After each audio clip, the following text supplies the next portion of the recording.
በጣም ይቅርታ የሚል መልእክት ከኔም ከኢቢኤስ አስተላልፋለሁ።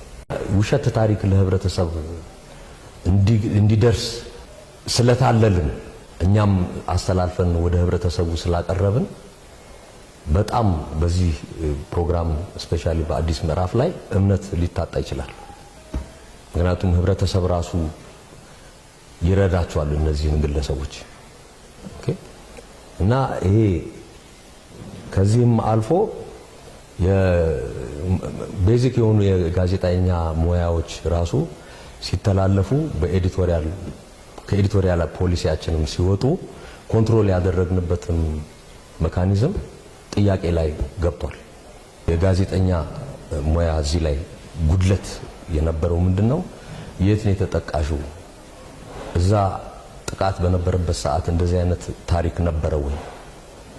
ቦታውስ ላይ ያሉ ምስክሮች አሉ ወይ ጥቃት እንደነበረ?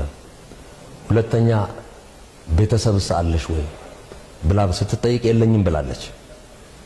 ኦኬ ባይ ዘ ዌይ ያ ተጠይቃ ቤተሰብ የለኝም ብቻዬን ነው የምኖረው ብላለች። መጠየቅ ያለባቸው ከጀርባ ይሁን የትምህርት ቤት መረጃ የት እንደተማርሽ የሚሉትን መረጃዎች በሙሉ አግባብ ሳያሟሉ ይህንን ስቶሪ ለመስራት ተዘጋጅተዋል። ይሄ ጉድለት አለ። በቃ በጣቢያችን አሁን ልንቀበለው የምንችለው ትልቁ ጉድለት በሙያው ላይ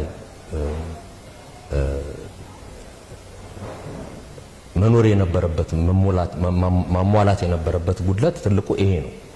በስራው ላይ ላላችሁ የጋዜጠኛ ሙያ ውስጥ ላላችሁ ወንድሞቼም ሆነ እህቶቼ ስራችሁን በአግባቡ ሰርታችሁ ለህብረተሰብ የምታቀርቡትን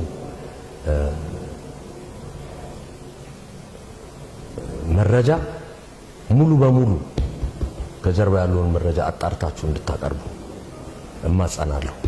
እንደኛ እንዳትሳሳቱ። ምክንያቱም አንድ እንደዚህ ትንሽ የታሰበ ታሪክ አገር ሊያጠፋ ይችላል።